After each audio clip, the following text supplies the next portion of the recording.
साबिर शाकिर साहब, जब ये रिमार्क्स हुए और जिस तरह हम जिक्र कर रहे हैं जो इरफान कादिर साहब के रिमार्क्स रहे, पहले जो हिस्सा गुजरा हेयरिंग का उसमें भी कुछ आपस में इसी किस्म की गुफ्तगू हुई जो नापसंदीदा भी कही जा सकती है। सीजे साहब ने कहा कि अगर आप दलाइल नहीं देना चाहते तो बता दें, हम लिख देंगे। और ये जो भट्टी साहब जिस तरह से कोट कर रहे हैं, जो वहां पर गुफ्तगू हुई तो उस पर उन्होंने कहा हुकूमत को भी जेब नहीं देता, यानी कि जजेस अपनी नापसंदीदगी का इजहार कर रहे हैं। जिस तरह से हुकूमती साइड से कहा जाए ये वुकला बरादरी वहाँ मौजूद है, ये जो रिप्रेजेंटेशन मौजूद है वो रिमार्क्स दे रही है या काउंटर कर रही है, सवाल के जवाब की जगह कुछ और डिमांड्स रखे जा रहे हैं। फिर वही बात कि क्या आप समझते हैं कि कायल कर लेंगे फुल कोर्ट की तरफ, या जो वो डिमांड कर रहे हैं कि मेरिट पर दलाइल दें, ये उस तरफ को बढ़ जाएंगे?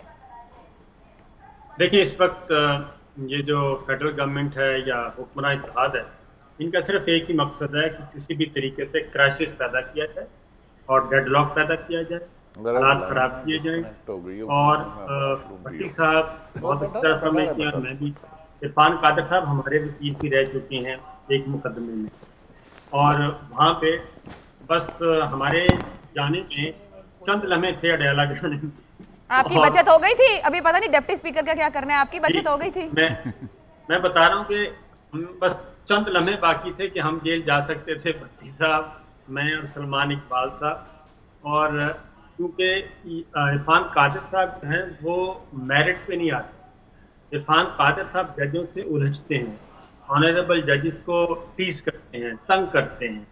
और फिर हमने फौरी तौर पे जब ये देखा, हम खुद रोस्टम पे आ गए थे और हमने आके अदालत से, ऑनरेबल जजेस से इस्तदा की कि जी हमें थोड़ा सा टाइम दें, ये जो वकील साहब कह रहे हैं ये हमारी राय नहीं है और हम उस तरफ नहीं जाना चाहते।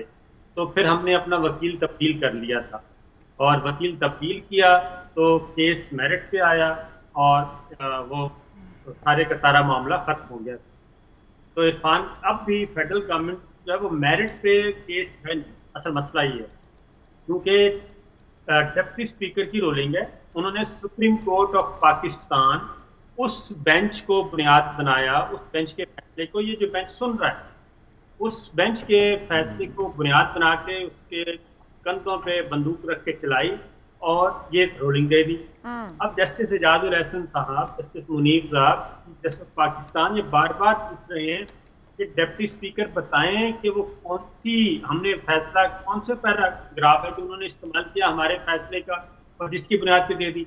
उसका सवाल का जवाब अभी तक नहीं दे रहे, और ना ही डिप्टी स्पीकर दोस्त मोहम्मद मुजारी अभी तक पेश हो रहे हैं सुप्रीम कोर्ट ऑफ पाकिस्तान में। उनको इन पर्सन बुलाया गया था, वो तो गायब ही हो गए ना साबिर साहब, उनका तो अता पता ही नहीं मिल रहा है कहीं। जी, उसकी वजह ये है ना कि वो आएंगे तो या तो वो अदालत से माफी मांगेंगे या तौहीन अदालत उनको सामना करना पड़ेगा।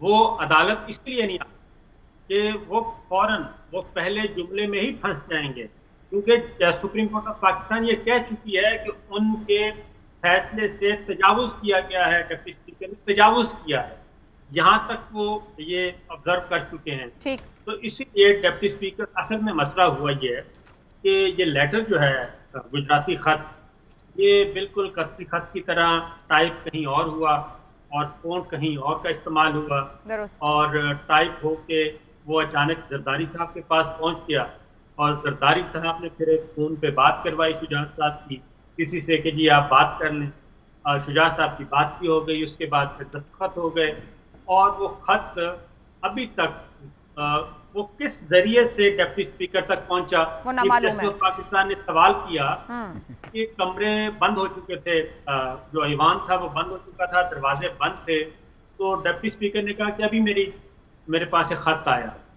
तो वो खत कहाँ से आया, वो पार्टी के किस ओहदेदार ने दिया, वो किस कोरियर कंपनी के जरिए आया, वो जो गुजराती खत है।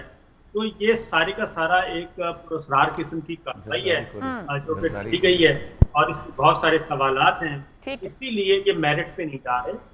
ये फुल कोर्ट बना दें, पहले वो नजरसानी की दरख्वास्त लेके आए, पहले फिर वो 25 अरकान का फैसला करें जो लोटे हो गए थे, और फिर 63A वाले फैसले पे नजरसानी करें। तो ये उलझा रहे हैं। और फिर राना सनाउल्लाह साहब ने जो आके ब्रेक में कह दिया कि हम तो बाइकआउट करेंगे।